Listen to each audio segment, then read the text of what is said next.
Assalamualaikum warahmatullahi wabarakatuh. Halo sahabat Semansagari semua. Bersama saya Audia Milova Evandin. Kami dari channel 78 Semansagari. Bagaimana nih kabarnya sahabat Semansagari yang ada di luaran sana? Tema kita pada edisi hari ini yaitu pendidikan karakter melalui sekolah perjumpaan. Wah, senang sekali ya bisa menyapa sahabat Semansagari semua.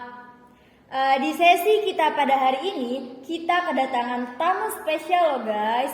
Sekaligus beliau adalah seorang kepala sekolah SMA Negeri 1 Gunung Sari. Siapa lagi nih kalau bukan Bapak Saiful Ahyar, SPD, MPD. Halo Bapak, bagaimana nih kabarnya hari ini? Alhamdulillah ya Pak ya. Terima kasih kepada Bapak yang sudah mau menyempatkan waktunya untuk hadir di podcast kita hari ini. Nah Pak, sesuai dengan tema kita pada hari ini yaitu pendidikan karakter melalui sekolah perjumpaan. Nah kita ingin tahu nih Pak, apa sih itu sekolah perjumpaan? Mungkin Bapak bisa menjelaskan gitu. Ya, sekolah perjumpaan ya ini adalah salah satu model pendidikan karakter. Pendidikan karakter. Ya. Jadi poin dari sekolah perjumpaan ini adalah atau konsepnya adalah bagaimana kita belajar ya menyelaraskan antara apa yang di hati dengan apa yang kita ucapkan dan apa yang kita lakukan. Itu konsep dasarnya. Jadi kita berusaha menyelaraskan, mensinkronisasi antara apa yang di hati kita, bagaimana perasaan kita, atau dalam sekolah perjumpaan itu namanya intentional state, ya, dengan apa yang kita ucapkan, ya, dengan apa yang kita lakukan. Itu intinya. Jadi tidak boleh beda antara hati dan ucapan apapun atau apalagi tindakan, harus sama. Harus sama berarti Pak harus ya. Sama. Jadi itu tujuannya. Ya, tetapi limitasinya, pembatasannya itu adalah dalam hal-hal yang bersifat positif. Ya. Karena di sekolah perjumpaan itu kan drive-nya yang kita dorong itu adalah ya membiasakan sesuatu yang baik dan mengurangi sesuatu yang negatif. Jadi itu. Ya. Nah, kenapa kita sebut dengan sekolah perjumpaan? Kenapa tuh Pak? Jadi ya sekolah kan pada dasarnya itu kan tempat belajar kan? Iya, tempat belajar Pak sekolah. Perjumpaan. Nah, perjumpaan ini akan sebenarnya adalah sesuatu yang tidak bisa kita hindarkan. Nah, ada orang bisa menghindar dari perjumpaan kan? Iya. Terkecuali mungkin kita mau hidup di atas gunung sana, misalnya di tengah hutan, baru kita bisa menghindarkan yang namanya perjumpaan. Iya benar. Jadi kayak terhalang gitu Pak ya. Jadi ya perjumpaan itu sesuatu yang tidak bisa kita hindarkan. Nah, karena perjumpaan itu adalah sesuatu yang tidak bisa kita hindarkan, ya, maka ya sangat strategis sekali ya kalau ya kita melakukan sebuah pembelajaran pada saat kita mengalami perjumpaan itu. Jadi lebih efektif ya Pak ya kalau kita belajar dengan cara bertemu langsung gitu. Jadi bukan belajar dalam rangka bertemu langsung, bukan. Jadi pada saat kita berjumpa, di sana kita belajar. Nah kan tadi kan perjumpaan itu tidak bisa dihindarkan. Mau tidak mau kan tetap kita harus berjumpa. Nah, karena begitu strategisnya perjumpaan itu, maka kita mengendorse sebuah konsep yang namanya sekolah perjumpaan itu, di mana ya pembelajarannya itu adalah ketika kita sedang berjumpa gitu. Jadi kenapa di situ? Kenapa pada saat perjumpaan kita belajar? Pada saat berjumpa itu kan ada sesuatu yang tidak bisa dihindarkan. Nah, kira-kira apa tuh Pak? Pertama, berperasaan. Berperasaan, Ya waduh. kan tidak akan mungkin kita berjumpa sama orang itu dalam keadaan kosong kan? Heeh. Raganya saja kita berjumpa tanpa perasaan kan tidak mungkin. Iya, tanpa ada tujuan gitu Pak ya. Pasti ada perasaan. Nah, iya. dan perasaan itu berperasaan itu ya yang dalam SP itu kita sebut dengan keadaan batin atau intentional state itu kan tidak bisa kita menghindar pada saat kita berjumpa. Pasti ada itu. Iya. Nah, yang kedua ya yang tidak bisa kita hindarkan pada saat kita berjumpa itu adalah berbicara, language. Iya. Dan mungkin kita ketemu sama orang, kita diam. Iya, kita diam-diam gitu. Harus saling interaksi Pak ya. Harus Pasti ngomong. interaksi itu lewat Ya. language tadi, lewat Ya. tindakan berbahasa tadi. Nah, sehingga karena sekolah perjumpaan itu drive konsepnya itu dari bahasa. Dan berbahasa itu tidak bisa kita hindarkan dan berperasaan juga tidak bisa kita hindarkan pada saat kita berjumpa. Ya. Nah, sehingga kami mengendorse konsep ini dengan nama sekolah perjumpaan. Artinya sekolah itu atau pembelajaran itu kita lakukan pada saat kita berjumpa gitu. Ya, sama siapapun, kapanpun dan dimanapun. Iya. Jadi seperti itu. Jadi segitu saja ya Pak ya pengertian dari sekolah perjumpaan ini. Ya itu intinya kan? Ya itu intinya. Tetapi lebih luas lagi. Dengan konsep seperti itu berarti kan pembelajaran itu kan tidak bisa kita hindarkan. Iya benar. Ya kan? Dan pembelajaran itu ya tidak akan pernah bisa berhenti. Kenapa? Ya Kenapa karena tuh, Pak? selama kita masih hidup kan pasti kita akan berjumpa. Iya benar. Pasti kita akan berbicara. Pasti kita akan berperasaan. Ya kan? Iya. Jadi model ini sebenarnya perspektifnya itu seumur hidup. Seumur hidup. Seumur hidup. Karena tadi itu kan tidak bisa kita hindarkan perjumpaan, berbicara dan berperasaan. Ya. Jadi pembelajaran model ini itu akan berhenti apabila tidak ada lagi perjumpaan. Ya. Setelah tidak bisa lagi kita berbicara dan tidak bisa lagi kita berperasaan. Kapan itu?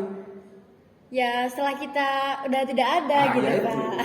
Makanya itulah konsep SP itu adalah ketika kita sudah mulai maka tidak ada istilah berhenti. Lanjut gitu Pak, lanjut terus. Ya sampai kita tidak bisa lagi berbicara, Ya. tidak bisa lagi berjumpa dan tidak bisa lagi berperasaan. Ya. Yaitu kalau kita sudah meninggalkan dunia sebenarnya kan? Iya benar. Jadi itu inti dari sekolah perjumpaan. Sekolah perjumpaan ini. Ya, pemahaman atau pengertian dari sekolah perjumpaan. Ya. Nah Pak, kira-kira apa sih nih perbedaan sekolah perjumpaan dengan model belajar yang lain itu? Model pendidikan karakter yang lain. Ya. Kita banyak mengenal model-model pendidikan karakter. Nah, kenapa? Ya karena memang pendidikan karakter ini adalah sebuah tuntutan, keharusan. Di kuliah-kuliah pun sekarang itu pendidikan karakter itu adalah salah satu kompetensi yang harus dimiliki oleh siswa kan. Ada survei literasi misalnya kan. Jadi memang pendidikan survei karakter maksud Pak Guru. Jadi pendidikan karakter ini memang harus bisa dihindarkan. Nah, apalagi kalau kita lihat fenomena current reality dari siswa, masyarakat dan sebagainya kan. Banyak sekali istilahnya cara-cara hidup atau perilaku yang deviant, yang menyimpang. Nah, itulah yang mendrive kenapa harus muncul pendidikan karakter itu sebenarnya. Nah, karena begitu seksinya dan begitu penting dan urgentnya pendidikan karakter itu, banyaklah model-model pendidikan karakter yang kita tahu selama ini. Tetapi yang perlu kita tekankan bahwa sampai hari ini tidak ada satu model pendidikan karakter pun yang dihasilkan, dibuat, diproduksi dan di-endorse oleh orang Indonesia sendiri. Tidak ada itu. Kecuali sekolah perjumpaan. Contoh misalnya pembiasaan baik. Pembiasaan baik itu sebenarnya itu konsep lama, yang dikembangkan oleh neo-Aristotelian. Beberapa tokoh di sana seperti apa itu Pak? Misalnya. Jadi pembiasaan baik itu dalam konsep neo-Aristotelian itu kita sebut dengan habituation. Nah, apa kira-kira kayak gitu tuh Pak? Habituation itu adalah kebiasaan baik.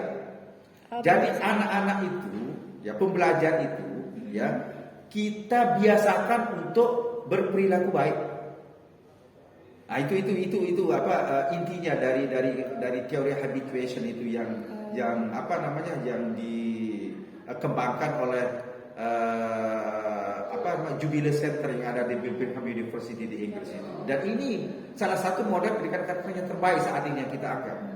Nah, Jadi kita itu harus berperilaku baik ya Pak ya? ya jelas ya, itulah Iya. makanya apa namanya konsep model itu yang kita tidak punya. Kita Iya. mengadaptasi dari konsep-konsep lain yang berkembang di luar. Iya. Nah, contoh tadi itu habituation.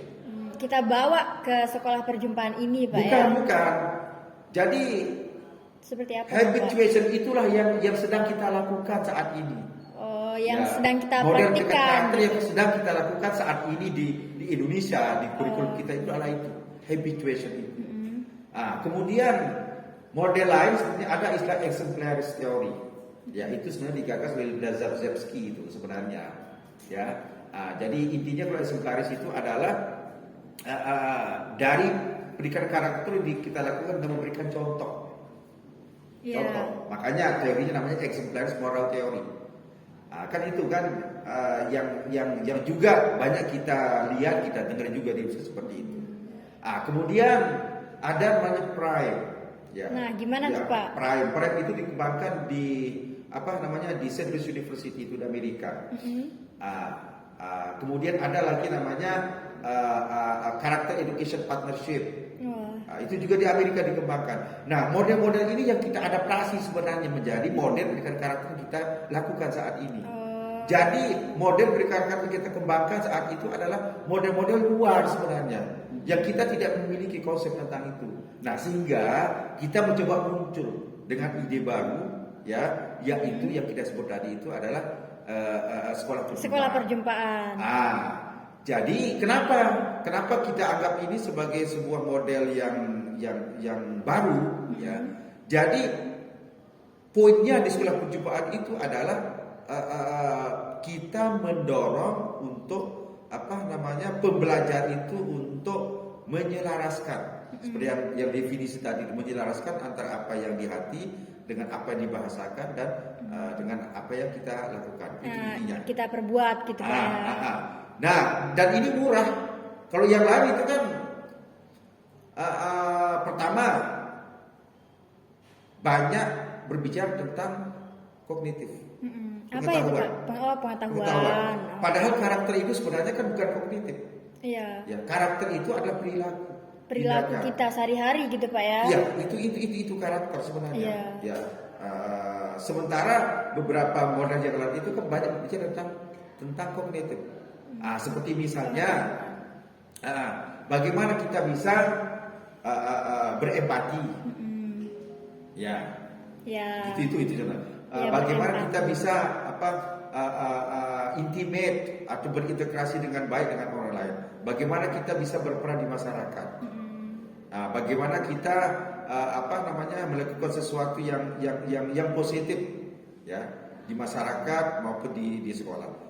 Sehingga muncul banyak kegiatan. Ada kegiatan menanam pohon penghijauan, ada kegiatan bergotong royong misalnya, kan. Nah, Bantu itu sama gitu Pak ya. Itu yang dilakukan oleh beberapa model itu sebenarnya. Sehingga apa? Sehingga itu akan menjadi mahal. Mahal Itu Pak menjadi ya. mahal. Mahal artinya coba sekarang kita mau pergi ke suatu tempat, kan begitu gagasan yang muncul di beberapa model itu kan. Mengajak siswanya itu pergi ke suatu tempat, ada gotong royong, ada penghijauan, misalnya, kan, ada bersih-bersih dan lain sebagainya kan. Nah, itu kan butuh biaya sebenarnya kan. Jadi di samping memang dia fokusnya itu kepada kognitif, ya, jadi ini membutuhkan biaya. Jadi konsep aslinya itu sebenarnya model karakter kayak Jubilee misalnya kan. Di sana itu harus ada konsultannya. Gimana tuh Pak maksudnya? Harus ada tim ahlinya. Oh, tim ahli. Tim ahlinya, ya. Jadi sekolah itu selalu didampingi oleh konsultan, didampingi oleh tim ahli. Pendampingnya Ya, gitu. pendamping ketika melaksanakan program pendidikan karakter yang kita sebut model-model tadi itu. Nah, tapi kalau SP tidak Iya. ada istilah pendamping. Yang penting kita berjumpa, di sana kita Belajar, belajar. ngobrol gitu Pak ya. Ya karena seperti yang awal saya sampaikan bahwa SP itu drive-nya itu dari bahasa. Dari bahasa. Nah, bahasa di seluruh dunia, bahasa apapun itu, ya, bahasa apapun itu, ya mau bahasa Sasak, mau bahasa Bali, mau bahasa Jawa, mau Bahasa bahasa Inggris, mau bahasa Itali, mau bahasa Jerman, mau bahasa Spanyol, semua bahasa. Ya di dunia itu komponennya itu kan hanya 5. Apa tuh Pak? Pertama ada namanya ekspresif. Ekspresi. Yang kedua ada namanya direktif. Yang ketiga ada namanya asertif. Kemudian ada namanya komisif. Dan yang terakhir ada namanya deklaratif. Gimana tuh Pak maksud dari kelima itu? Jadi kalau SP itu hanya mengambil 4 komponen saja, ya. Apa saja itu? Ekspresif, direktif, asertif, dan komisif. Kita tidak mengambil komponen deklaratif. Kenapa tuh Pak tidak diambil? Karena yang banyak kita lakukan dalam interaksi sehari-hari itu, ya komponen yang banyak kita ekspresikan dalam kita interaksi hari itu adalah keempat komponen tadi itu. Kalau deklaratif kan pada momen-momen atau event-event tertentu saja. Misalnya contohnya, contoh bahasa deklaratif misalnya orang nikah. Oh gimana tuh orang Saya nikahkan Nur Hidayah dengan Mas Judin dengan Mas Kawin seperangkat alat sholat. Itu namanya deklaratif. Dengan kalimat itu yang tadinya haram menjadi halal kan? Oh iya benar, Itu benar. deklaratif. Atau saya talak satu kamu misalnya dengan satu kalimat itu yang tadinya haram menjadi halal, yang tadinya halal menjadi haram. Jadi haram gitu Pak. Yang tadinya hidup bersama menjadi harus Berpisah. Itu deklaratif. Nah makanya karena event-eventnya hanya pada saat-saat tertentu, jadi kita tidak masukkan deklaratif itu dalam konsep SP. Jadi kita fokuskan ke 4 saja. Ekspresif tadi itu kan. Ada apa lagi nih Pak? Ekspresif, direktif, asertif dan komisif. Iya. Nah, keempat komponen ini tidak bisa kita hindarkan dalam kita bertemu pada saat kita berjumpa. Ekspresif misalnya, ketika kita ketemu sama orang di mall misalnya kan, hai apa kabar, bagaimana keadaannya, itu ekspresif. Kayak menyapa gitu Pak ya? Jadi menanyakan kabar itu ekspresif, ya, menanyakan keadaan itu ekspresif. Jadi keempat komponen bahasa yang kita menjadikan sebagai drive ya dalam pembelajaran karakter yang kita sebut dengan sekolah perjumpaan tadi itu pertama ekspresif. Iya, ada ekspresi ya. Ekspresif itu contohnya kan banyak itu. Salah satunya Pak. Misalnya ketika kita ketemu sama orang, selamat pagi, atau assalamualaikum, menyapa gitu Pak ya. Itu ekspresif. Itu ekspresif. Nah, dalam teori bahasa sebenarnya di bahasa itu sudah melekat deotik istilahnya. Deotik itu adalah moral. Ya, sudah melekat. Nah, jadi ketika kita mengucapkan atau mengekspresikan kalimat assalamualaikum, apa kabar, sehat dah hari ini. Nah, itu ya di sana itu sudah melekat ya moralitas sebenarnya. Artinya ketika kita mengekspresikan kalimat-kalimat tadi itu dalam hati itu harus ikhlas, harus tulus kita bertanya, ya harus tulus kita bertanya. Jadi bukan basa-basi, bukan basa-basi. Jadi ketika kita mengatakan apakah Anda sehat hari ini gitu atau apa kabar, memang dalam hati itu harus ada perasaan tulus ingin tahu. Dari hati nurani. Dari hati, bukan basa-basi. Bukan sekedar hanya omongan saja Pak ya. Itu idealnya. Nah, kemudian contoh yang lain misalnya ketika kita meminta maaf. Meminta maaf. Meminta maaf itu kan komponen termasuk dalam komponen bahasa ekspresif juga. Ya benar. Ya, jadi ketika kita meminta maaf dengan kalimat misalnya, maaf ya mungkin saya keliru. Jadi ketika kalimat itu keluar, dalam hati itu harus ada perasaan menyesal, perasaan bersalah. Perasaan menyesal dan perasaan bersalah itu yang kita ungkapkan, yang kita bahasakan dengan kalimat maaf ya mungkin saya keliru. Nah, tindakannya apa? Gimana? Kita tidak lagi melakukan hal yang sama. Tidak diulangi lagi. Tidak diulangi lagi. Nah, itu contohnya. Contoh yang banyak, memuji orang lain, misalnya itu juga komponen bahasa ekspresif juga kan. Berempati misalnya. Kita menengok orang lain ke rumah sakit misalnya, atau ke rumahnya, kita punya teman sakit. Jadi ketika kita menengok mereka, ya di hati itu harus ada perasaan sedih. Perasaan sedih itulah yang kita ungkapkan dengan kalimat sabar ya, mudah-mudahan cepat sehat, cepat pulih. Itu. Jadi harus sinkron. Jangan kita ketika kita mengungkapkan bersabar ya, semoga cepat sembuh, di dalam hati kita berbeda, tidak bisa. Di SP itu sekolah perjumpaan itu harus nyambung. Kalau memang kita berempati, ya di hati harus ada perasaan sedih. Iya. Gitu. Di sekolah perjumpaan itu, ya khususnya di komponen bahasa ekspresif itu. Yang kedua ada namanya komponen bahasa direktif. Seperti apa? Jadi prinsipnya kalau direktif itu adalah kebaikan. Oh, kebaikan. Ya. Jadi kalau yang pertama tadi ekspresif itu prinsipnya itu ada ketulusan. Ya, keikhlasan. Kalau direktif ini prinsipnya itu adalah kebaikan.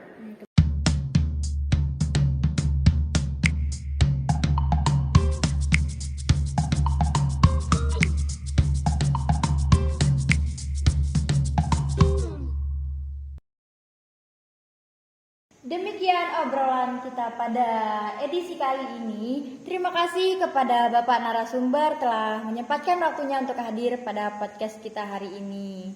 Stay tune terus ya di channel 78 Podcast Mansagari. Jangan lupa like, komen, dan subscribe. Wassalamualaikum warahmatullahi wabarakatuh. Bye-bye.